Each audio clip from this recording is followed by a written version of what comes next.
Bien, estimados amigos, tengan ustedes muy buenos días, una vez más, para tratar un tema vigente, toda vez que hace un par de días se ha publicado en el Diario Oficial del Peruano el Decreto Supremo 086-2020 del Ministerio de Economía y Finanzas, mediante el cual se establece una regulación especial para el tema de los desmedros. Para esta ocasión tenemos la grata participación de un amigo del colegio también, Luis Castro Gálvez, socio de Picón Auditoría Tributaria, y a quien lo recibimos de manera muy afectuosa. Luchito, amigo, buenos días, bienvenido.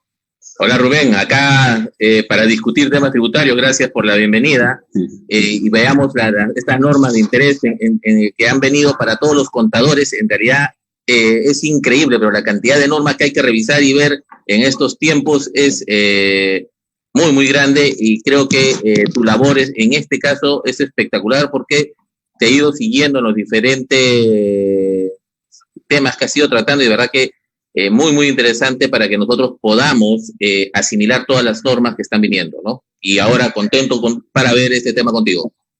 Perfecto, bien, Luchito. Bueno, y todavía nos esperan más normas, porque acuérdate que todavía los decretos legislativos de la facultad delegada todavía no salen, excepto este que salió sobre el RERA, pero los demás todavía están por venir, así que todavía nos queda chamba por delante. Todavía va a haber chamba, hay que repasar, leer y estar actualizado. Bien, vamos a empezar. Ese tema, cuando empezó la pandemia y cuando empezó todo el tema del aislamiento social obligatorio, empezó a conversarse en redes sociales. ¿Por qué razón? Porque a partir del 16 de marzo, recuerdas que en donde se declara el estado de emergencia, ya muchas entidades públicas, incluso los notarios, ya no estaban atendiendo, ¿no? Y entre ellos la SUNAT dejó de atender, sacó un comunicado donde dijo que los centros de servicio al contribuyente no iban a atender y solamente se iban a atender aquellos trámites por la clave SOL, por la página web. Entonces, eso genera el problema de que si había contribuyentes que durante ese tiempo iban a realizar el procedimiento de desmedro, no tenían cómo comunicar a la SUNAT porque la comunicación era a través de un escrito presentado por mes de partes, y otro que los notarios no estaban atendiendo. Entonces, no había forma de llevar a cabo este procedimiento. Entonces, empezamos a preguntarnos, ¿y ahora qué pasa? ¿Qué va a ocurrir con esta situación?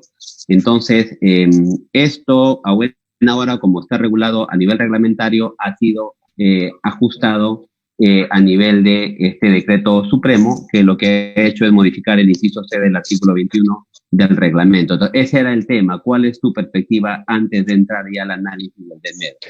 A ver, yo lo que creo es lo siguiente. Han, digamos, establecido normas para este momento, que es un poco lo que conversabas, y han aprovechado para establecer normas hacia adelante con respecto a los desmedros. Entonces, creo que la norma lo podríamos dividir bien entre este momento del estado de emergencia y lo que nos va a venir hacia futuro. Y creo que vamos a tener que ir viendo que este cambio afecta no solamente al momento de emergencia, sino hacia adelante. A mí me parece muy relevante las normas que han surgido por el tema específico del momento, pero más importante me parece cómo vamos a enfocarnos de ahora hacia adelante una vez que pase el estado de emergencia, con las normas que han señalado estos cambios, ¿no? Bien, amigo. A ver, empecemos. Antes de entrar a la norma y a los cambios, primero, como una cuestión previa, analicemos el tema del desmedro en términos generales.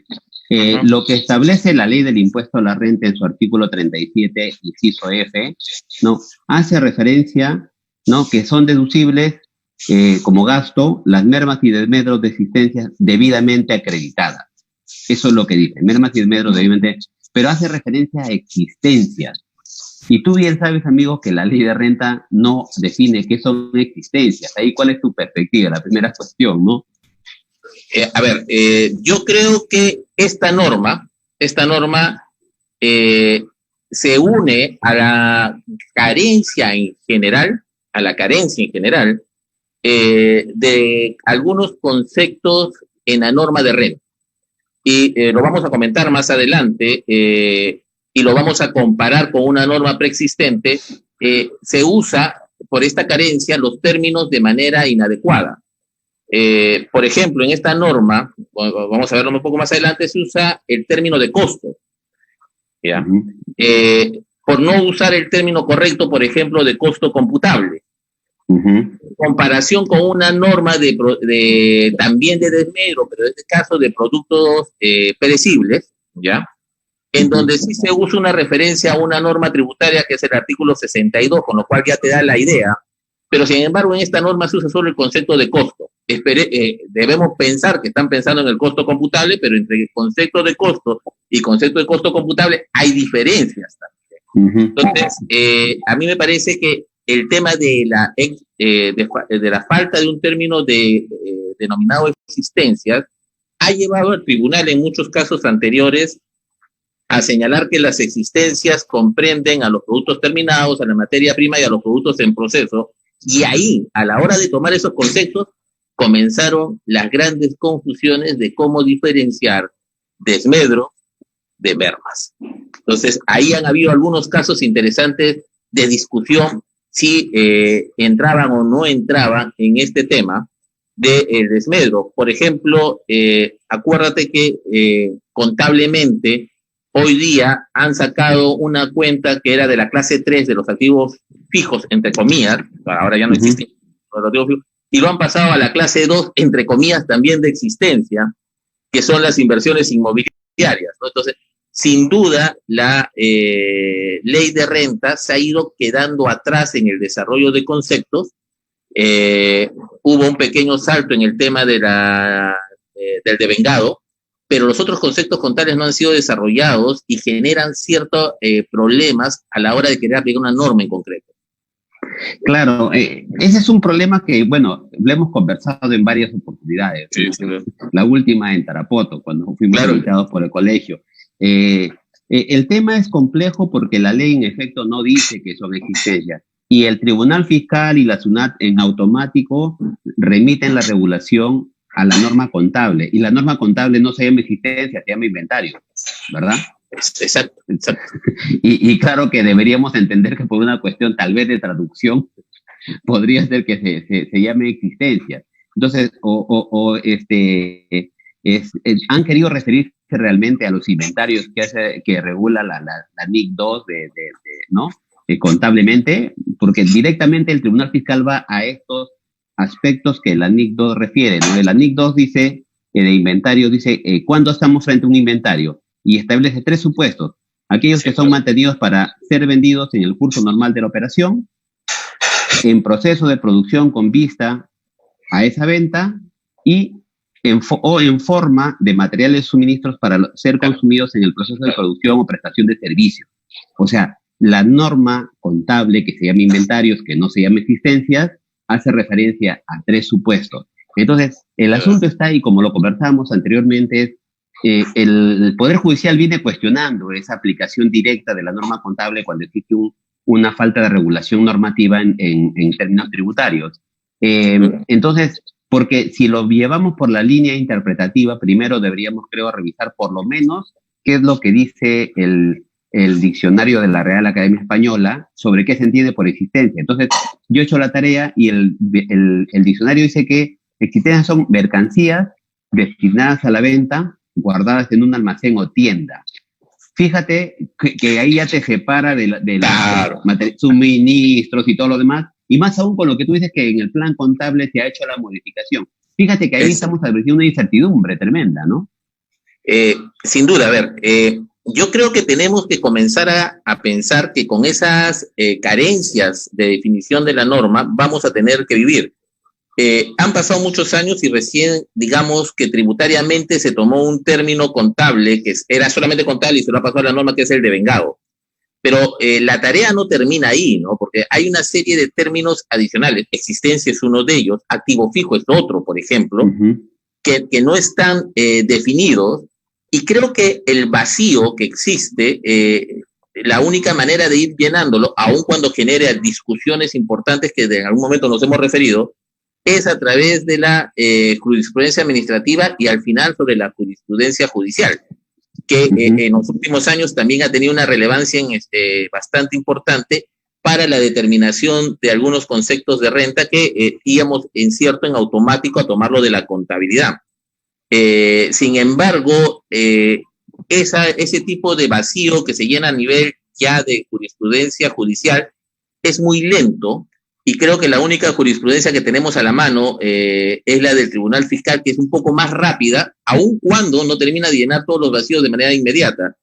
Entonces, yo diría que un primer momento podríamos ir viendo los pronunciamientos del Tribunal Fiscal sobre el concepto de existencia en el caso del desmedro y merma, y ellos en ese caso en específico sí han dicho que toma básicamente los productos terminados, productos en proceso y los suministros, y lo han dicho en algunas jurisprudencias para hacer distinciones, ¿no? Claro. Sí, amigo, sí. Y en esa línea, a falta de una jurisprudencia judicial, creo que estas jurisprudencias del Tribunal Fiscal pueden llenar ese vacío, ¿no? O sea, ¿a qué aplicamos? Desmedros, básicamente a productos terminados, a productos en proceso y a los suministros que sirven para la fabricación. Vacío llenado a través de jurisprudencia del tribunal, ¿no? Amigo, el asunto está en que, si bien lo del Tribunal Fiscal es una alternativa, es como que también podríamos hacer, consultarle a la SUNAT, ¿no? Que emite un informe y de alguna manera también te puede establecer una posibilidad. El asunto está en que los casos terminan derivándose en última instancia al Poder Judicial, y el Poder Judicial viene dando criterios a veces hasta contrapuestos. En algunas jurisprudencias ha hablado de que se aplica la norma contable y en otras varias últimas que no podemos recurrir de manera directa. Entonces, quien finalmente decide la causa y el interés del contribuyente es el Poder Judicial, y está entendiendo o tiene una interpretación distinta de la que nosotros ordinariamente tenemos y que venimos por años además arrastrando, ¿no? Eso es cierto. Ahora, hay un tema interesante. Las causas en el Poder Judicial, por lo menos en los últimos tiempos, lo que se han ido en discusión, han sido buena parte sobre devengado. Buena parte de ello, y en algunos casos sobre bases de impuestos, pero hasta ahora no veo un desarrollo judicial, por lo menos, sobre la relación de los otros términos contables, más allá del devengado, de la utilización, excepto por un tema en específico de la constitución del costo, si era histórico, o estos temas contables, ¿no? A excepción de ese de ahí, no veo un desarrollo judicial. Va a ser bastante interesante si es que ingresa este desarrollo sobre existencias en algún momento, ¿no? Y va a ser crucial, creo. Ese es un tema que deberíamos los contadores proponer una solución. No sé, yo lo que veo son dos cosas. O es que metemos las normas contables a la ley del impuesto de la renta, como lo ha hecho Colombia, que así lo tiene su impuesto sobre sociedades, o la otra alternativa es modernos al modelo del balance único, ¿no? Con correcciones. Okay. Entonces, sí. No nos queda alternativa, porque creo que esta última incluso nos ayudaría más como contadores para darle más fuerza a nuestra profesión, toda vez que obligaría a que todos los contadores, todos, incluso los que solo ven temas tributarios, manejen bien sus normas contables, ¿no? ¿Cuál es tu perspectiva ahí, amigo?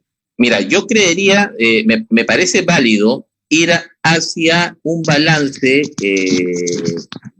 único, al cual habría que hacerle algunas correcciones específicas, digamos, ¿no? No el sistema de doble balance, digamos, que en doctrina es un poco lo que estamos teniendo hoy día, ¿no? Sí. Parecería válido ir hacia el tema, solo que ese sistema exige que el legislador sea muy rápido y muy acucioso con las nuevas normas contables que salen, porque eventualmente tendría que decir esto lo permito y esto no lo permito muy rápido antes de la aplicación de las mismas. No sé si estamos a esa altura. España, que es uno de los que aplica, si es que la memoria no me traiciona, me parece que ya tiene bastante avanzado ese tema, participan de la realización de las propias normas contables, cosa que les es más fácil decir qué cosa toman y qué no toman. Nosotros creo que estamos un poquito más alejados de eso, pero es interesante esta reflexión en función de un término tan sencillo como que se aplica a las existencias, ¿verdad? Es bien importante ver ese tema, Yo creo que tenemos una salida adicional, y es la aplicación supletoria señalada en el 21 del reglamento, si es que no, en el literal J, si es que la memoria no me traiciona, en donde el concepto del 11 del J, así que habla de, supletoriamente usa las normas internacionales de contabilidad para intentar llenar este vacío del concepto en desmedro, ¿no? De alguna manera hay una referencia por ese lado, tomando en cuenta que el desmedro y las mermas están relacionadas al costo computable de los valores que tenemos en existencia. Entonces, por ahí podríamos ir viendo un tema de aplicar la norma contable, ¿no? Porque es una remisión abierta, digamos. Ahí hay un tema, una cuestión, y creo que también ya lo hemos conversado sobre ese problema, porque lamentablemente esta supletoriedad está regulada en un artículo del reglamento. Y creo que este es un tema que sí exige reserva de ley, porque estamos hablando de la materia imponible, o sea, y no hay remisión en la ley para que el reglamentador regule de esa manera. Ahí está la propuesta, creo, Rubén. Justamente ahí está la propuesta. O sea, el camino podría estar señalado, pero la propuesta que creo que deberíamos ir es hacia la que estás mencionando, ¿no? En algunos casos llevarle y darle fuerza de ley y solucionar, por lo menos en el interín, si decidimos ir a un balance único o no, solucionar los problemas específicos que suceden, ¿no? Que creo que es importante solucionarlos, ¿no? Sí, y la otra cuestión respecto de esa propuesta es que las normas contables ordinariamente están concebidas bajo una lógica distinta a la norma tributaria, ¿no? Entonces tenemos valor neto realizable, tenemos el tema del ANIF 13, o sea, tenemos cuestiones que han sido creadas por el IASB sin pensar o sin tener en cuenta la capacidad contributiva, que es el indicador fundamental en el tema de la tributación.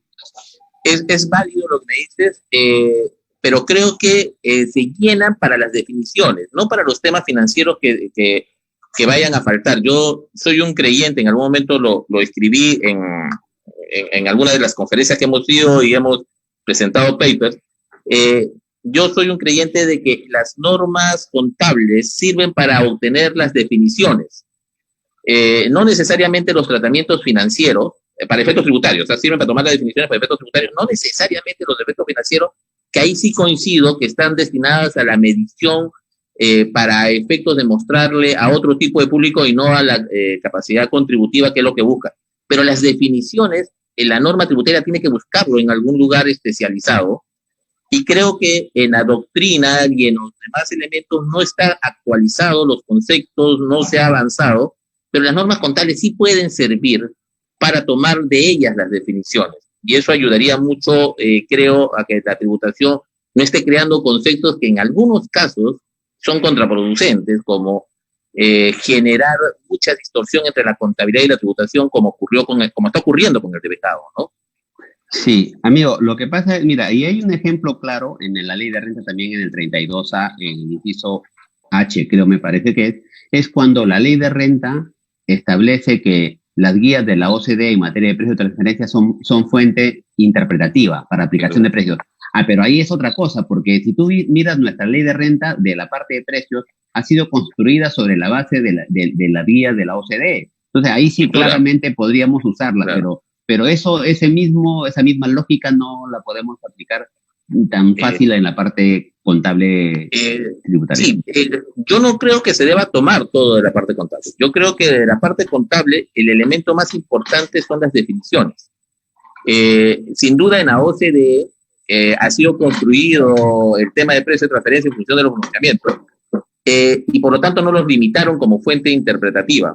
Sin embargo, para efecto de la tributación, creo que si bien no ha sido creado pensando en la parte contable, sí ha sido tomado los conceptos de la contabilidad. Entonces, si bien no lo construyeron pensando en toda la valorización, sí lo construyeron siempre pensando. Yo me acuerdo de una discusión interesantísima. Fíjate cómo está construida nuestra ley de renta sobre los conceptos contables, una discusión muy interesante sobre la diferencia de amortización y depreciación. En la contabilidad peruana, la depreciación está relacionada íntimamente a lo que, entre comillas, denominaremos activo fijo, ¿ya? Y la amortización está relacionada a los intangibles. Intangibles, claro.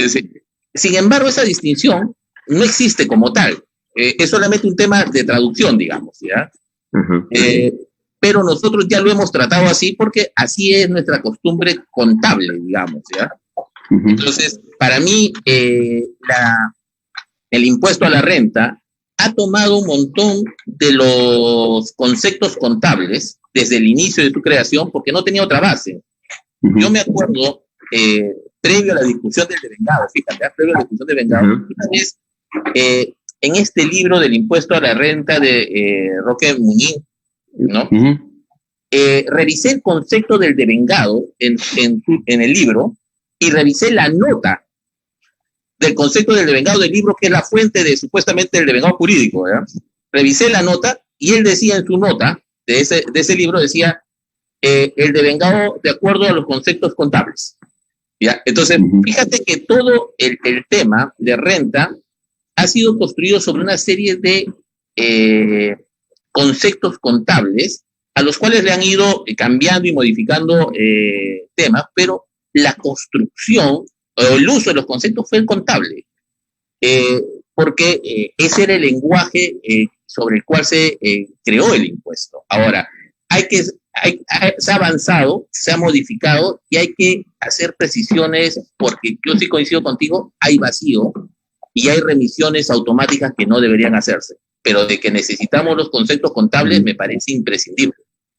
Amigo, yo ya para ir cerrando esta parte, yo creo, al igual que tú, que el impuesto a la renta ha sido creado también sobre la base o sobre la concepción de la contabilidad.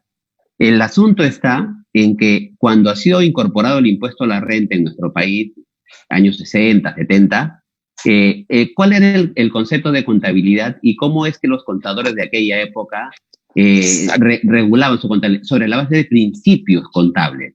En esa época habían principios de contabilidad, ¿no? Y luego eso, no sé si todos estos principios han sido recogidos en las actuales normas contables, que en buena cuenta son convencionalismos. Entonces, se ha migrado la forma de la conceptualización de la contabilidad hacia un tema de normas contables, de estándares contables, y en el impuesto a la renta no ha sucedido nada. Por eso creo que aplicar directamente los términos tributarios a una norma contable con cuya lógica no fue construido el modelo del impuesto a la renta empresarial, no me suena tan razonable. Me parece válido en aplicar el esquema, pero me parece imprescindible tomarlo en función de conceptos. A ver, veamos. La valorización, porque la gran diferencia entre un periodo y otro ha sido la valorización. O sea, a ver, hemos cambiado en los últimos 10 a 15 años hacia normas internacionales de información financiera cuya valorización y cuyo reinado, digamos, es básicamente el valor razonable, digamos. Y hemos abandonado el esquema de costo. Pero de alguna forma no hemos abandonado los conceptos utilizados que vienen de años anteriores, ¿ya? La existencia sigue siendo existencia, el ingreso sigue siendo ingreso, la forma de valorización de los mismos en algunos casos ha cambiado, y por ahí creo que ese es el camino que la tributación tiene que recoger de la contabilidad, pero solamente en esa parte. En los esquemas de valorización, Rubén, coincido contigo, no es posible. En los esquemas de valorización no es posible porque fueron construidos con una contabilidad diferente. Pero en los conceptos es imprescindible, ¿me entiendes? Si no tomáramos de la contabilidad los conceptos, no podríamos construir un impuesto a la renta. Yo te voy a dar un ejemplo claro que es, no es posible construir un impuesto a la renta sin tomar conceptos contables. El tema específico del costo de producción se basa básicamente en desarrollos contables ni siquiera de la NIF, sino de la contabilidad de costo. Por ahí hay todo un ámbito de conceptos que no están desarrollados en la norma, que es el segundo elemento más importante en la determinación de la renta a pagar. No está desarrollado. ¿Y de dónde se toman los conceptos si no es de la contabilidad, pero en este caso de la contabilidad de costo? La NIC 2 no dice casi nada de eso. Entonces, creo que es imprescindible para tomar conceptos, no para tomar esquemas de valorización que, coincido contigo, han sido tomados, han cambiado en el tiempo, y ese matrimonio inicial que hubo entre contabilidad y tributación cambió en concepto, por lo menos. Ahora hay que repensarlos y volver a señalar, oye, ¿cómo vamos a escribirlos, no? Para poder mantener esa razonabilidad en el impuesto, ¿no? Sí, perfecto. Yo creo que por ahí es tremendo. Ya, pasamos a un segundo tema, Lucho, que igual es como aspecto previo, es la regulación de las mermas y desmedros en nuestra legislación. Está regulada en el 37 como gasto. O sea, siempre va a ser gasto una merma, un desmedro. A ver, ahí hay un tema que es importantísimo, ¿ya? Mira, a ver, las mermas, en principio, desde una visión contable, no necesariamente afectan al resultado de manera inmediata. A ver, ayer revisando este tema, me encontré con un par de tesis muy interesantes que tocaban lo siguiente. Hay mermas normales y hay mermas anormales, ¿ya? Entonces, las mermas normales, la contabilidad lo entiende como parte del costo de producción. A ver, ¿qué vamos a decir? Si yo tengo 100 kilos de algodón y para convertirlo en hilo se convierten en 95 kilos, la merma de 5 kilos que se produce de 100 a 95, es obvio que forma parte del costo de producción. O sea, pero la merma normal, por ejemplo, sucedió porque ha habido algún tema en específico de la producción que en vez de producirme de 100 me produjo 80, ese diferencial de 15, ese va a gasto, ¿ya? Entonces, qué bueno que hayamos tocado este tema de manera inicial, toda esta problemática, porque esto me permite señalar lo siguiente. En las épocas que fueron escritas estas normas, las iniciales, ¿ya? Tú señalabas década del 60 más o menos, ¿verdad?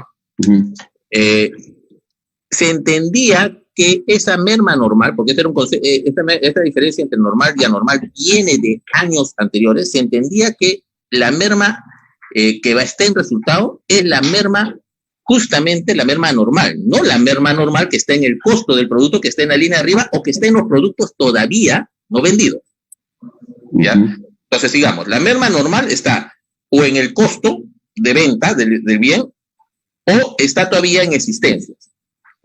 ¿Cómo es que está en esos montos? En la parte del costo mismo del bien. La merma normal sí fue como por un tubo a un gasto, ¿ya? Entonces, en desmedros, ahí sí el tema es un poco diferente. Vamos a ver, en desmedros en general va siempre a resultado. Y el desmedro, hoy día, a través de nuestro nuevo plan contable general empresarial, se va no a las líneas de gasto, sino se va a la línea del costo de venta. Forma parte de la línea del costo de venta, entendiendo desmedro no a la baja del valor del bien, a la desvalorización del bien. No al desmedro como destrucción, como concepto tributario, sino el desmedro como disminución solamente del valor, la desvalorización en valor en función del anillo.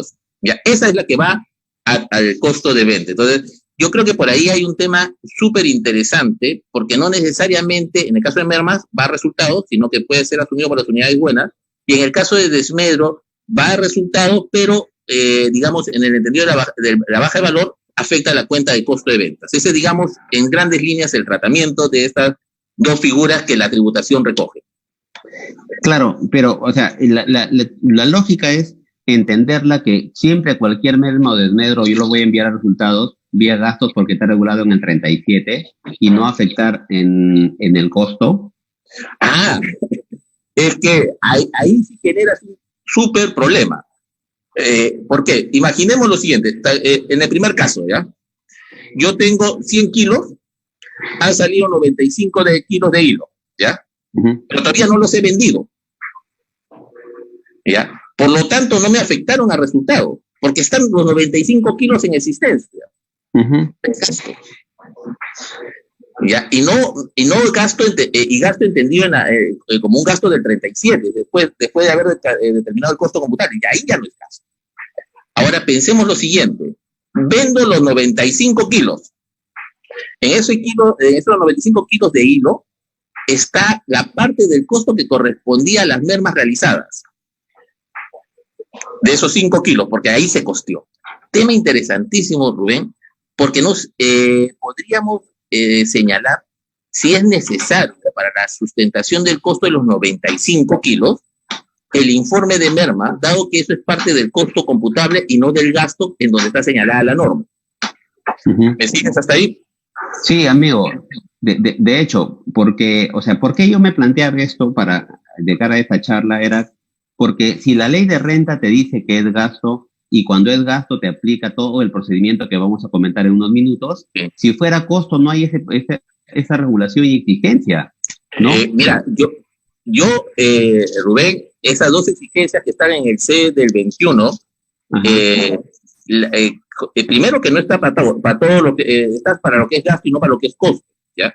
Sin embargo, entre esas curiosidades de resoluciones del Tribunal Fiscal, ¿ya?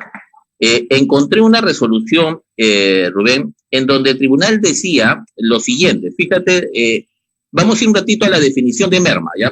A ver si la puedo decir de memoria correctamente, y si tú tienes la norma ahí me corriges si que falta algo, ¿ya? La merma es la pérdida física en peso, volumen o cantidad debido a la naturaleza inherente del bien o al proceso productivo. Ya.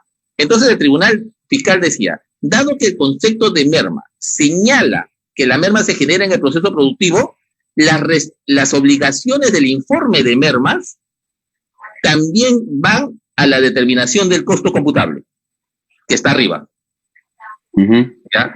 A través de eso llegaban a esa conclusión. Yo creo que en estricto no es correcto llegar a esa conclusión porque la legislación, tú señalaste bien comenzando, es una legislación de norma, de ley, en específico de renta neta, que está en la ley y que por lo tanto no se la puede hacer referir a través de un reglamento al costo computable.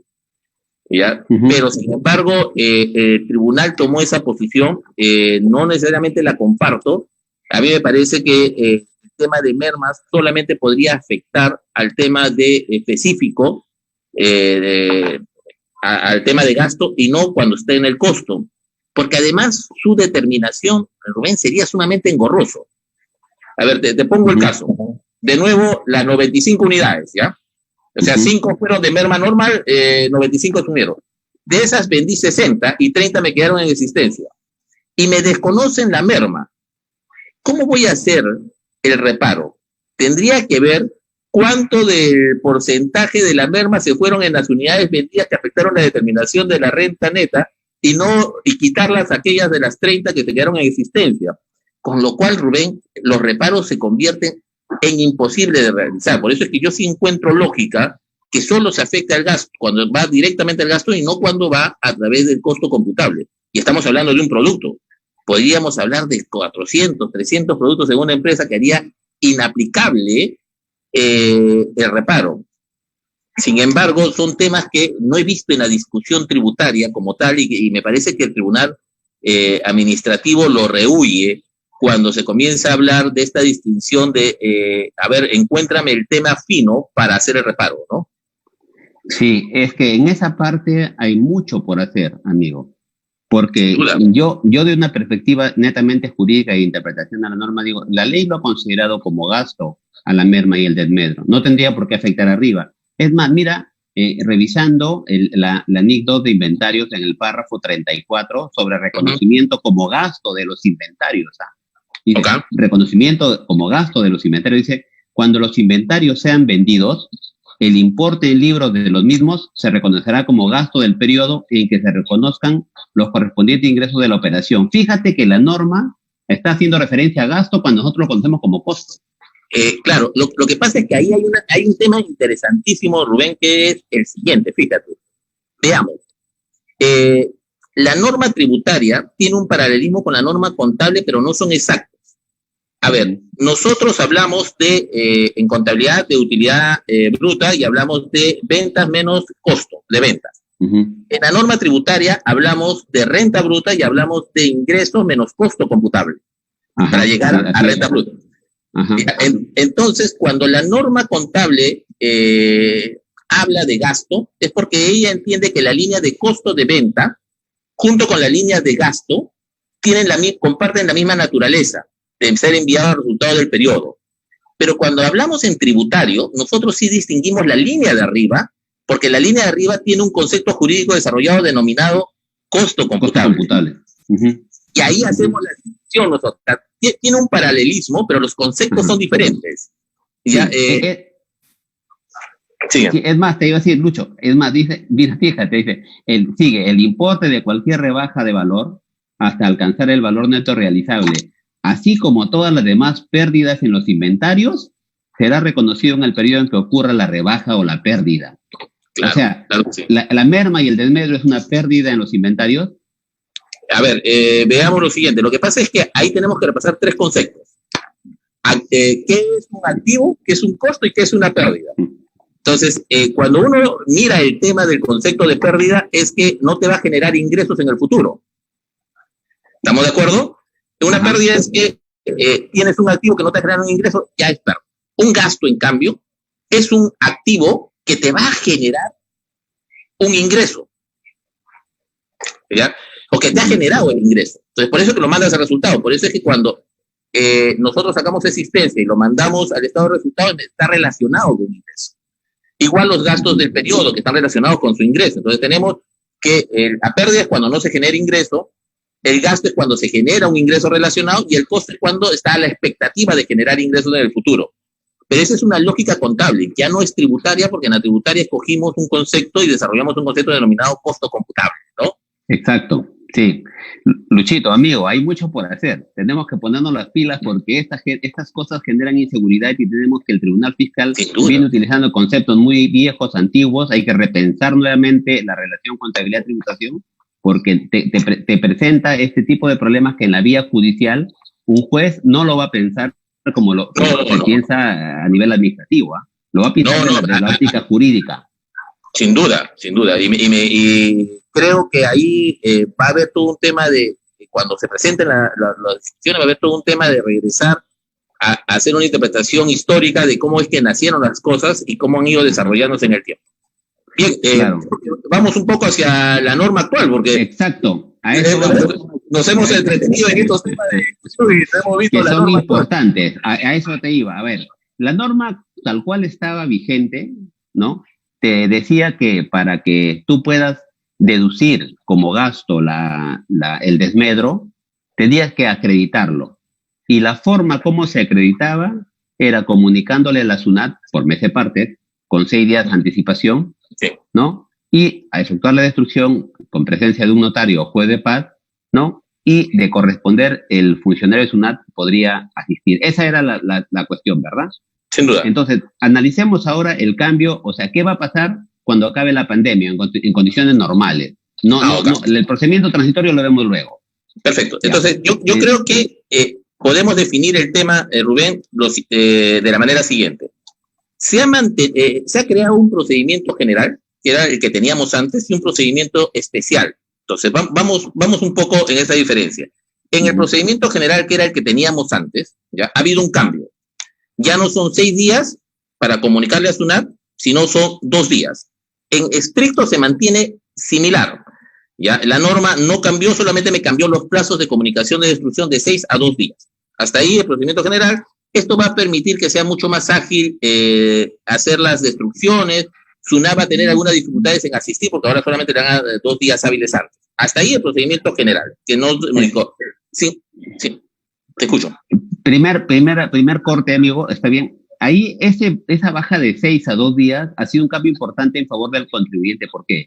Porque yo he tenido clientes que, por ejemplo, tenían que destruir mango, maracuyá, animales vivos, y ellos no pueden darse el lujo de mantenerlos 6 días, ¿no? Ellos tienen que destruirlo por normas sanitarias, tienen que destruirlo al día siguiente, máximo 2 días. No pueden mantenerlo más porque genera esa mosca que ataca a los frutos. Claro, que sí. Una serie de problemas. Entonces, eso de los 6 días era totalmente cuestionable, porque había contribuyentes que no podían acreditarla porque no podían adecuarse a los 6 días. Eso es un avance.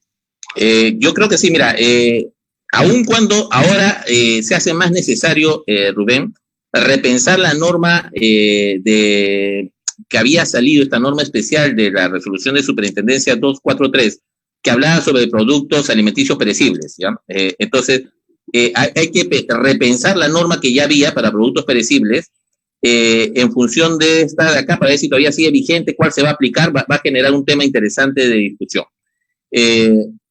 Me parece que lo que tú dices es válido, hay una mayor agilidad, hay una mayor posibilidad de los contribuyentes. SUNAT, para su tema de control, va a tener menos días, pero va a tener que ser mucho más ágil, mucho más... hasta ahí terminamos, digamos, el procedimiento general que ha disminuido, es a favor del contribuyente, de 6 a 2 días. Ahora han creado un procedimiento especial, ¿ya? Ese procedimiento especial, digamos que vamos a definirlo, quiénes pueden acogerse. Entonces, yo creo que ahí el tema es interesante y hay algunos problemas que hay que analizar. Primero, se pueden acoger todos aquellos que la destrucción no alcance más allá de 10 UIT. Tienen que alcanzar hasta 10 UIT, ¿ya? Y en ese caso en específico, 10 UIT del costo de las existencias. Ojo, no dijo costo computable y yo tengo algunas dudas si el concepto es del costo contable o el costo computable. Tú me podrás preguntar, Lucho, ¿cuál es la diferencia? Los intereses. En el caso específico del costo computable. Vamos a pensar, para saltar esta parte interpretativa, vamos a pensar de que lo que quiso decir el legislador es costo computable. Ya, entonces, digamos que hasta ahí vamos tranquilos. Si yo saco de mi cargo el costo computable hasta 10 UIT, puedo acceder a sustentarlo con un informe. Ya, el informe me parece interesante, un poco riguroso, Rubén, el informe, porque me pide una serie de características que, si bien ya estaban en el tema de la 243, que era de alimentos, esta vez se ha vuelto muy, ¿cómo decirlo? Con mucho detalle, ¿ya? Por ejemplo, hablan de identificación, cantidad, el lugar, fecha, hora, inicio, método de destrucción. Sí. Pero a mí lo que me preocupa, es lo siguiente: el sustento técnico que acredite que sea inutilizable, ¿ya? Entonces, dentro del informe voy a tener que tener un sustento técnico de por qué eso era inutilizable. En algunos casos va a ser fácil de hacerlo, y en otros la discusión se va a centrar en ese sustento técnico, ya que forma parte del informe, pero que va a ser realmente el kit del asunto. Si hay algo que fijarse del informe es ese. Ahora, fíjate, entonces, ¿quiénes pueden acogerse? Hasta más de 10, hasta 10 UITs. El informe tiene una serie de características, pero hay un procedimiento, ¿ya? No es que sea salido, hay que comunicar de todas maneras a SUNAT, hay que preparar el informe y hay que presentar el informe. Fíjense, o sea, tenemos igual que comunicar, tenemos que preparar el informe y tenemos que presentar el informe, ya, para que el procedimiento esté saneado, independientemente que el contenido del informe tiene que ser correcto. Me parece un buen camino. Me hubiera gustado que ya no dependa tanto de la comunicación que hay que hacer, pero para evitar formalidades, básicamente, ¿no? Me parece que sí era válido presentar el informe y en un plazo determinado que establece SUNAT, pero no me parece adecuado irnos a la formalidad de la comunicación, sobre todo porque en estos casos, siendo montos menores, SUNAT no se va a acercar y la comunicación va a ser básicamente una traba, ¿no? Amigo, yo mira, a ver, yo también en un principio, cuando revisé la norma, pensaba que había un procedimiento general y un procedimiento específico. Yo creo que, a ver, mi lectura es la siguiente. A ver, yo soy un gran contribuyente, sí, y yo destruyo al año, no sé, pues, 300,000 soles, 500,000 soles, que es mi nivel de desmedro del año, okay, ¿ya? Entonces, El tema es, ¿qué es lo que debo de hacer yo? Hasta las 10 primeras UIT, ¿no? 40.000, 50.000 soles, Okay. hago el procedimiento, esto que me dice, y de ahí para adelante sigo con el procedimiento que es destrucción ante notario público sin informe. O sea, no me pareciera que es un procedimiento especial para uno y general para otro, no. Creo que es para todo. Es más, ni siquiera te dice que sea optativo. Tal como está redactada la norma, te dice que cuando no supere la 10 UIT acumulado, lo del año anterior destruido, no, lo del mismo año destruido, entonces hago un informe. Pero Sí, cuando supero ya me voy al otro procedimiento, pero yo soy el mismo contribuyente, no estoy... ¿Cómo entenderla ahí? A ver, yo sí lo conceptúo como general y como especial, Rubén, por lo siguiente, ¿ya? Lo cual no significa que un contribuyente no pueda asumir ambas posibilidades, ¿ya? Un contribuyente puede asumir tanto este procedimiento especial para menos de 10 unidades como el procedimiento general para todos aquellos que suman más de 10 unidades. Entonces, acá hay un tema importante y creo que es en qué momento se aplica cada uno de ellos, ¿ya? Y me parece válido la afirmación que realizas. O sea, el procedimiento especial, digamos, se aplicaría hasta que llegas a las 10 UITs. Exacto. Ya, el procedimiento especial se aplica hasta ahí, hasta cuando tú llegas. Y de ahí te vas al procedimiento general que manejábamos normalmente, que es encima de la 10 UIT de la comunicación, ¿ya? No es que, ¿cómo se llama esto? Tú puedas elegir eso, sino que tu procedimiento es hasta las 10 UITs. Ahora, va a haber empresas que no van a pasar por el procedimiento especial. Van a haber empresas que en su primera destrucción ya superaron los 43.000 soles. Esas se van de frente al procedimiento general. O sea, el procedimiento especial es una opción para aquellos que no llegan a la 10 UIT.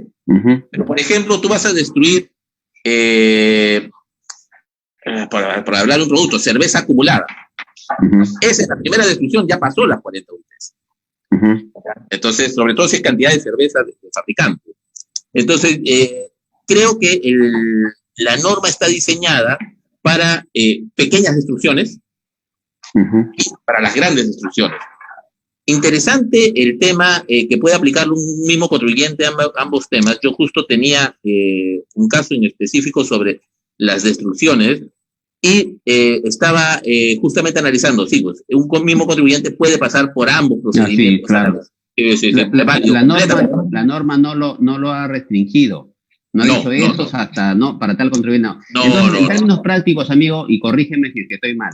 Yo soy un contribuyente que en enero destruyo 10.000 al costo. En marzo destruyo 20.000. No, igual, sigo con el mismo procedimiento.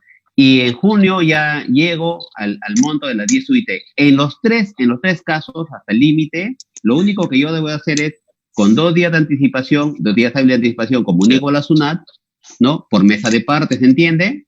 Y además le elaboro el informe, el cual debe ser presentado 5 días hábiles máximo después de haber hecho la destrucción. ¿De acuerdo? Sí, de acuerdo hasta ahí, excepto que esperemos la resolución de superintendencia para ver si cambia los 5 días. Al día de hoy, los 5 días suman. Al día de hoy, los 5 días suman. Sí, porque la norma dice en tanto que no se regule. O sea, al día de hoy estamos hablando de los 5 días. Ya. Muy bien, entonces, ya, yo mismo contribuyente, hasta mi tercera destrucción, utilicé este procedimiento de solo tener el informe y comunicarle a SUNAT y los 2 días de anticipación. Perfecto. Ya, a mi cuarta destrucción, yo ya superé eso. Entonces, en ese caso, ¿qué hago? Comunico a la SUNAT con 2 días de anticipación, contrato al notario y hago la destrucción. Ya no requiero informe. Ya no requieres informe. Exacto. Ya no requieres informe. Ahora, tema interesante, ¿no? Tema interesante. A ver, ¿qué es lo que yo evalúo? Acá hay un tema de costo, ¿no? Acá hay un tema de costo. Y acuérdate que este procedimiento ya estuvo, de alguna manera, generó toda una discusión sobre si era barrera burocrática o no era barrera burocrática, que lo ganaron algunas empresas en Indecopi, ¿no?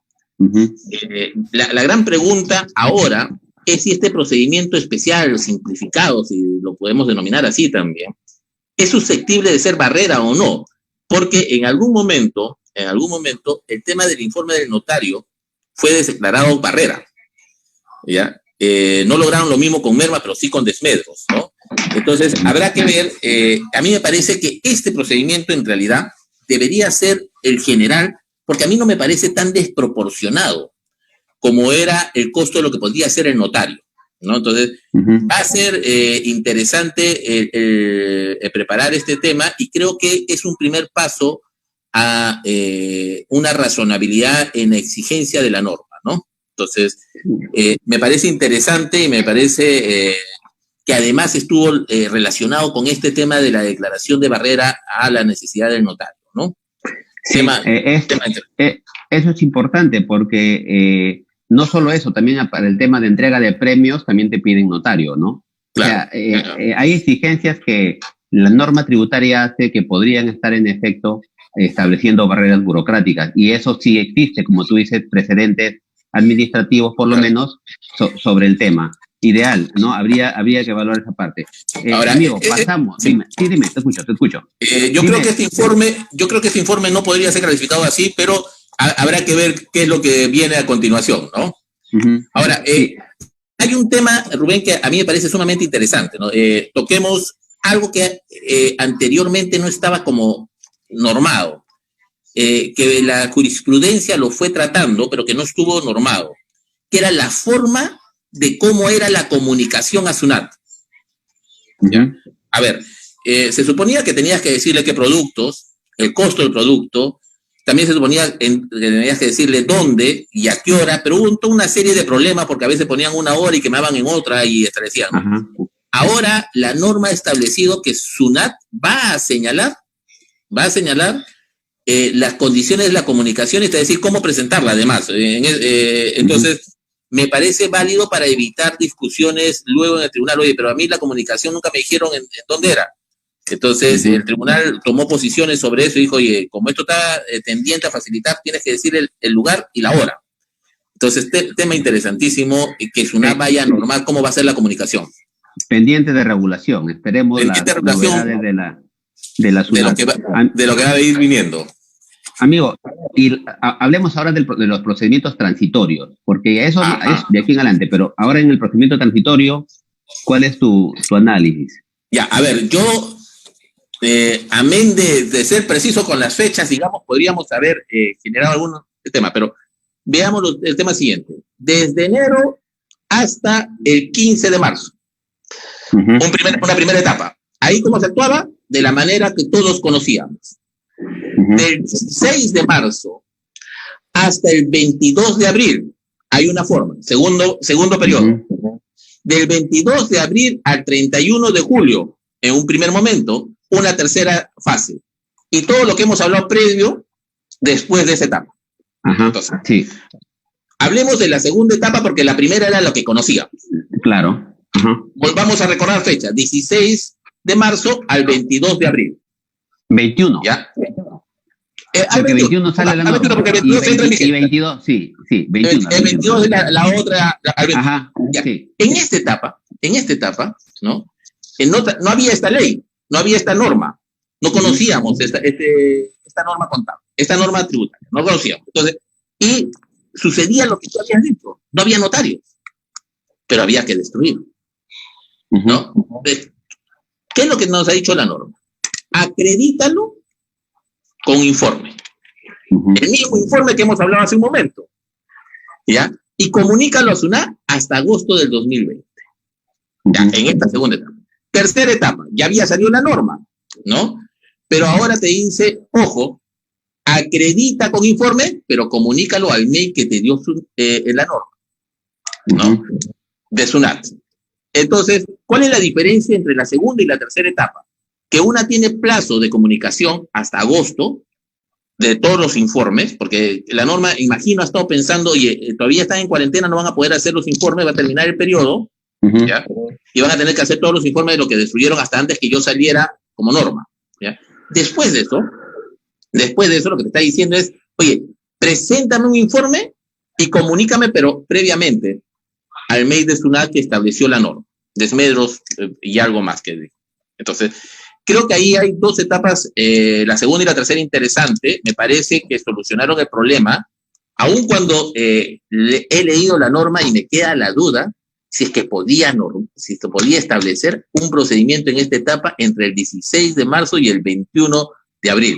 Me quedó la duda si es que podía establecerlo. Pero luego me tranquilicé y dije, aún si existiera duda de que esta norma es retroactiva, nadie se va a quejar. ¿Quién lo va a cuestionar? ¿Ah? Sí, nadie lo va a cuestionar. Ahí habría una aplicación retroactiva, ¿no? A la norma, como ha pasado también el tema laboral. Y ya. Sin duda, pero nadie la va a cuestionar en este caso. En este caso nadie la va a cuestionar. Entonces, en suma, yo veo, a ver, contribuyentes que del 16 de marzo al 21 de abril han destruido, sin notario y sin comunicar a la SUNAT. ¿Cuál es la alternativa que les corresponde? Elaborar el informe. Ellos ya no pueden hacer comunicar hasta agosto, ¿ah? No, a ver, espérate. Es elaborar el informe y presentar el informe a la SUNAT hasta los 5 primeros días hábiles de agosto, como lo ha señalado la norma. ¿Ya? O sea, no ahora, sino hasta los primeros días de agosto, salvo que esa fecha se mueva, ¿no? Exacto. Ese es el primer término, ya. Ahí hay un tema, ¿no? Porque solamente es una especie de declaración jurada, Lucho. Porque la SUNAT no va a poder constatar nada.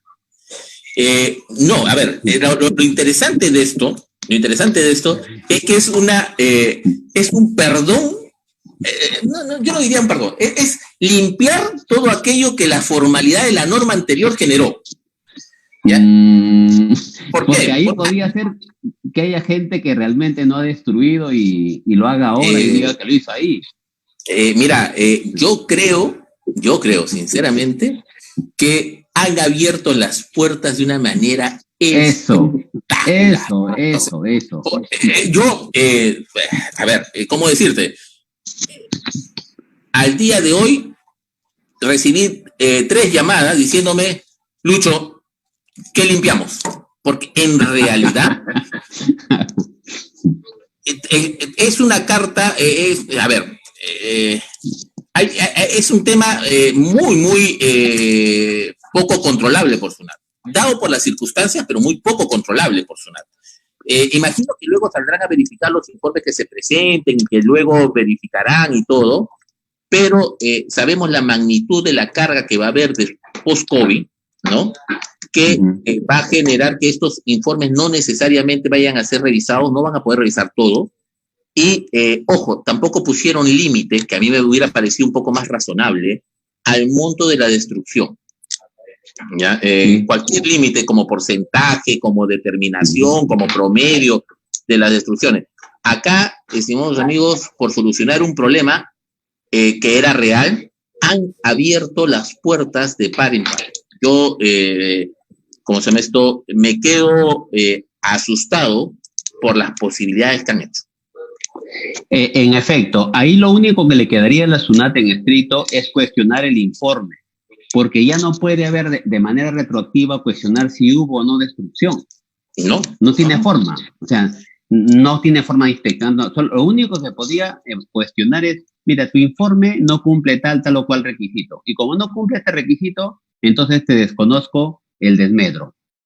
O sea, no hay más, o sea, solamente habría que centrarse en preparar un informe adecuado y con eso la cuestión estaría superada. Ahora, es más, la SUNAT me cuestiona hechos respecto a la destrucción. ¿Puede hacerlo? No, porque ni siquiera tiene forma de constatarlo. O sea, ¿cómo yo me defiendo frente al cuestionamiento de la SUNAT del informe que presenté por la destrucción de las existencias? Creo que la norma no se puso... A ver, la norma ha sido construida de buena fe y me parece válido. Eso. Pero la norma no ha sido construida como debe construirse pensando también en la mala fe. Exactamente. A ver, una norma tiene que tener balance entre lo que quiere solucionar y lo que puede ocurrir consecuencia de la acuerdación de la misma. Y creo que acá no hay balance. No han medido los efectos de la norma. Porque... ¿Te acuerdas, Rubén, cuando hablábamos al principio de esta discrecionalidad que había en función de las sanciones, que era también un tema abierto? Igual tenemos en esta norma.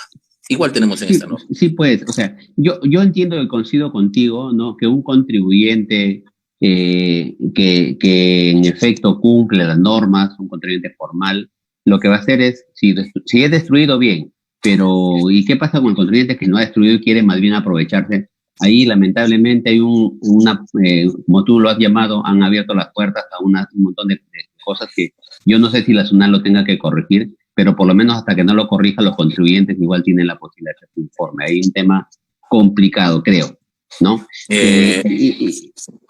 Realmente. Sí. Y la segunda etapa, como tú bien señalabas, era del 22 al 31 de julio, en el cual ¿qué obligación tengo? Ahora no solamente preparar el informe, sino además comunicar a la SUNAT, enviar al correíto que han creado de Desmedros, ¿no? Uh-huh. Y decirle que, con 2 días de anticipación, por cierto, todos los días de anticipación, decirle que voy a destruir y proceder a destruir, ¿no? Ahora, se entiende que estas destrucciones, claro, las que han pasado en el segundo tramo, que tú le llamas, y en el tercer tramo, tendrán que ser dentro de sus instalaciones, porque sabes bien que no hay aislamiento social obligatorio, hay restricciones de tránsito, ¿no? Entonces, tendrán que hacerlo dentro seguramente de sus instalaciones o contratando una empresa que haga esta labor. En tanto esté permitido, creo que ni siquiera está permitido eso, ¿no? Creo que no, en realidad no lo veo como, pero sí una que está operativa puede ir a hacer la destrucción. Ahora, me queda una duda. Si en estos días, si bien tengo que comunicar a SUNAT, podría presentarse el auditor de SUNAT para decir quiero presenciarlo. Hoy día. Sí, claro. ¿Tú comunicas? No habría forma, creo. No habría forma de que lo haga. Con lo cual, Rubén, estamos en el mismo escenario que en el caso anterior. Sí, pues, porque te digo que la SUNAT ahora está trabajando de manera remota, porque además ten en cuenta que aún es una entidad pública, pero no puedes ponerte a funcionarios, ¿no? Entonces, yo creo que no, y en efecto es el escenario que tú dices es el mismo, ¿no? Hasta el 31 de julio, porque no va a haber, solamente la comunicación va a ser una cuestión formal, salvo que por el monto que comuniques, a lo mejor de pronto se aparece por ahí el funcionario SUNAT a contratar la destrucción o haga uso de tecnología. Ahí hay un tema, ¿no? Porque lo que está suspendido son las fiscalizaciones, ¿no? No necesariamente otros procedimientos. Sí, pues, pero también ten en cuenta que la suspensión de las fiscalizaciones ha sido con comunicado, ¿ah? Claro, pero digamos que no hay norma. No hay una norma como procedimiento, digamos, ¿no? Claro, lo que sucede es que en términos generales la SUNAT no está atendiendo por la restricción de libertad de tránsito, aislamiento social obligatorio, o sea, no es por otra cosa. No es, pero sí, tema interesante porque podrían aparecerse, pero es muy remoto que lo haga. Es decir, estamos ahorita en el territorio de la buena fe. Más allá del territorio de la buena fe, se pueden producir pérdidas importantes en recaudación si es que esto es mal enfocado. De hecho, debieron haber previsto algún procedimiento alternativo, ¿no? A lo mejor... Un contrapeso, que creo que en este caso no lo han establecido, ¿no? ¿Se soluciona el problema? Sí, pero sin contrapeso y habrá que preocuparnos que no sea, ojalá, mal utilizado. Así debió haberse realizado, mi querido amigo, pero bueno, las cosas ya están dadas. Mira, nos hemos pasado casi 3-5 minutos porque empezamos casi 10 minutos después. Estamos a tiempo para ir a escuchar al presidente. Hemos hecho la hora. ¿Te acuerdas que me dijiste, Rubén, oye, el tema no va a dar para 1 hora? No, el tema da para un día, creo. Creo que sí. Temas hay por conversar. Amigo, de verdad que te agradezco infinitamente. Me he sentido muy cómodo, muy bien. Hemos conversado como si estuviésemos tomándonos un café. Y creo que la gente es la que ha salido beneficiosa. Muchas gracias, Lucho, a nombre del Colegio de Contadores Públicos de la Libertad. Gracias, Rubén. Muy agradecido. Nos vemos. Hasta luego. Chao. Salud. Hasta luego.